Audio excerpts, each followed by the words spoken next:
In a blockchain, you want to make sure that you're not, especially when you're talking about financial transactions, because in a movie, you can imagine that this might still, it's fine if you get this piece of the movie and later you figure out that it's in there. But in blockchain, it's really, really, really, really not good. Or in the financial world, if you suddenly have a transaction that doesn't belong there.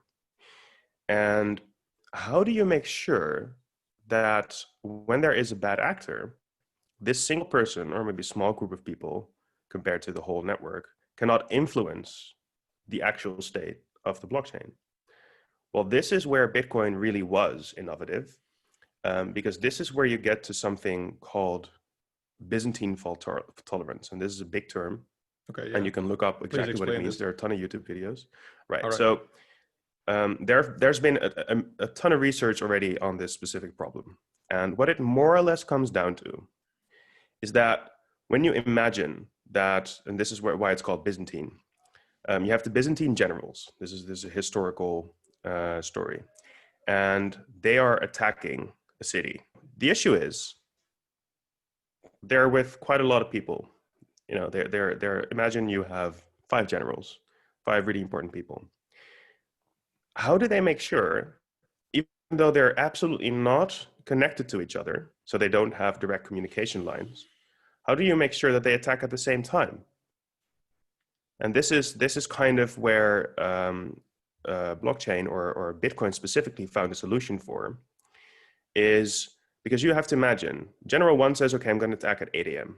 And they have to send a messenger to General 2. And they also have to send a message to General 3 and 4 and 5 and so on.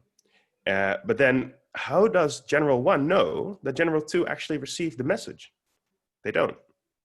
So General 1 thinks, okay, I'm going to attack at 8 a.m. General 2 knows that General 1 wants to attack at 8 a.m. Will attack it, yeah. But General 1 does not know that General 2 knows.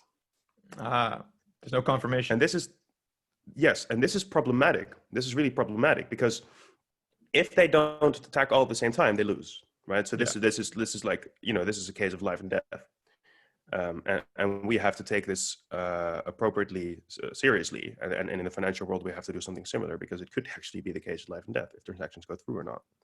So when we move ahead with the amount of transactions we process, and we say, okay, this is the state of the world. These are the transactions that we process. We need to actually make sure that everyone agrees and knows about this, and that there's not a couple of people that either are not aware or they think something completely different. Because then what you get is you get a network that doesn't agree, and then you don't get something we call consensus. Mm. And this is the world of consensus protocols. They try to solve this problem called the Byzantine generals problem. How is that solved?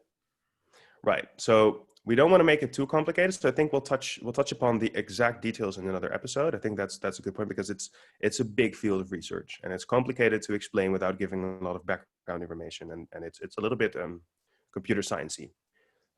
So we'll have to squash that down into something that is easily digestible in a separate episode.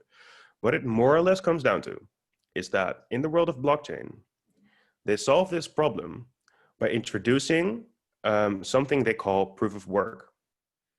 And basically in Bitcoin, and this is where Satoshi Nakamoto, this is called more or less Nakamoto consensus. This is like, he was the one that suggested this specific solution to this problem, this Byzantine generals problem.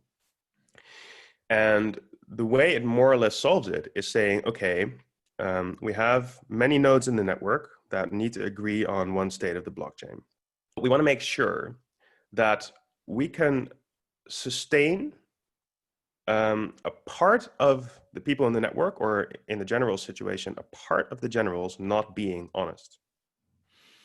So we want to be able to deal with this because we know how the world works. We know that there is a chance that, say, 2/3 of the generals are not going to be honest. And then we still need to be able to move forward, right? So we don't want to wait for them, because this is, you could technically say, sure, all the generals just wait until they know exactly sure what everyone thinks, you know, and you can imagine some scenario where that's possible. But that doesn't work, because then you're extremely slow. If there's 1 or 2 bad actors, then you'll never figure it out. So what he kind of figured is, you have to imagine if it's really costly for you in the general situation, if it's really costly for you to get to an agreement with the rest, and there is an extremely high chance that if you're a bad actor, if you're a bad general, that you will lose your whole investment. So it's more or less all these generals, they have to spend like a year before they can actually attack the city. They have to spend time and time and time on solving a problem, because only if they solve this particular problem, they're actually allowed to even participate in the war. But they all want to do, you know, they all want to participate in the war because they all have their own reasons to want to conquer Rome. Exactly. Right. So if you imagine that you're one of these generals and you get the option, okay, I'm going to invest a huge amount of time to try and participate in this war, and you also have to do this within 1 year. But the problem is so big and you cannot coordinate with all the generals to be bad actors within that year. So you're like, okay, I can invest this time in solving this problem and then attacking Rome. And we know that we more or less all have this goal. There might be a couple of bad actors here, but to even participate, to even, you know, make me consider their attack plan in the future, they need to also solve this problem for 1 year. Well, then what is more or less the likelihood that these guys are going to invest 1 year into solving that problem, not knowing that the rest might, is probably an honest actor, because that's kind of what we assume, right? Most of them really want to and will attack Rome. The likelihood that they'll invest all of this time and money to actually do the bad thing, knowing that if they are not the majority, they'll lose anyways. Yeah. So they're still fucked. So then you know, the likelihood of this is very, very, very, very decreased. And this is kind of how Bitcoin works as well. So they do a proof of work, because before these generals can go into the war, they need to prove that they have done that 1 year of work. Well, in the blockchain and Bitcoin world, specifically Bitcoin, they take 10 minutes and they have to guess a number. And it's extremely difficult to guess this number.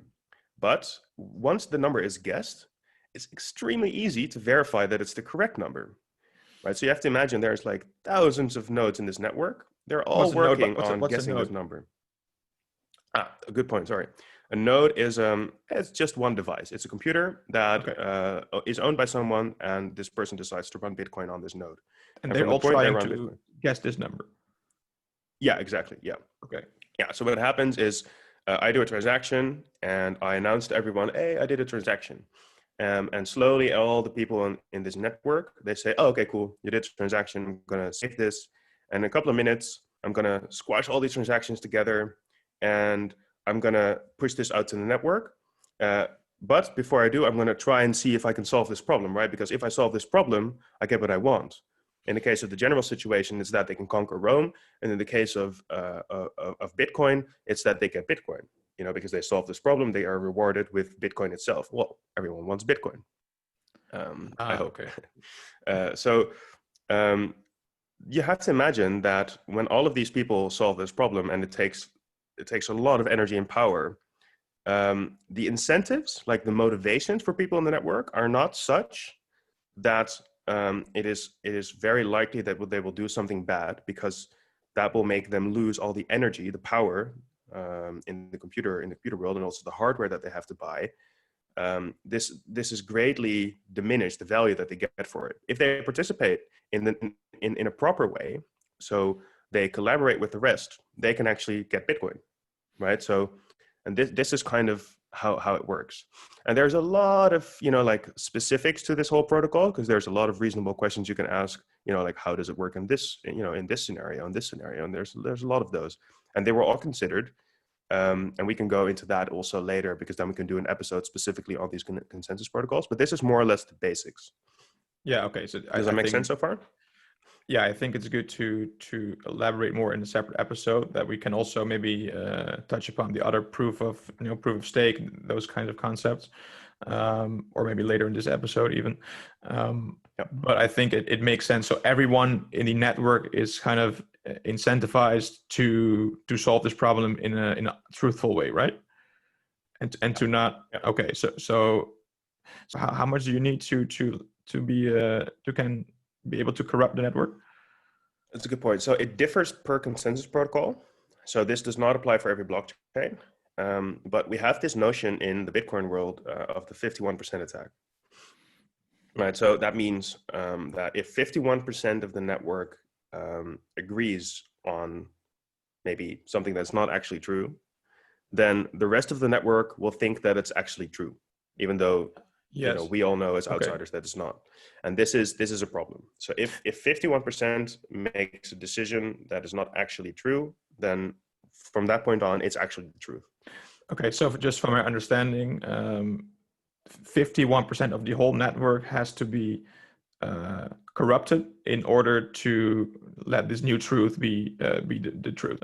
So I need to like have a substantial amount of the network in order to can change it. So that's why the chance is so low that it will actually be corrupted. Right, because you have to imagine, we know what a Bitcoin is worth right now. Yeah. And you have to imagine that, so it's not easy to get rich off mining, right? So this is mining, like trying to solve this problem and buying hardware for it. It's not easy to get rich off of this, because if it were, then the world this whole situation would not work. So people have to buy all the computers, and they have to buy the electricity and all of that. So you have to imagine the amount of sheer money that you need to get to 51% of all of this, because these devices are not, like your laptop. They're really, really expensive and optimized devices, and they're hard to get. To get this is extremely difficult. So the baseline here, like I think the message is it's hyper secure. Yeah, you can. I think importantly we have to compare it with the world right now, and we'll get into like banks. It's mostly different. When you look at a bank, if I kidnap the director of a bank, or maybe I kidnap the whole board, I don't know, and I want them to change transactions, probably I can get it done. I can, in some way, I can give myself a lot of money if I do this the right way, or I hack them, right? Or I hack a few people. Well, we all know that there's still a risk in the Bitcoin world, and we know that this risk I just postulated is one in the banking world. But in the Bitcoin world, hacking a few people will never be enough. Kidnapping a few people will never be enough. Because you need to hack 51% of everyone. Exactly. Okay. And that's going to be hard. That's going to be really, really hard. So that's why it's such an upgrade in security, if I'm correct. Yeah, right. Exactly. Okay. You have to imagine that you have to kind of hack half of the whole bank's employee list to get anything done. Yeah.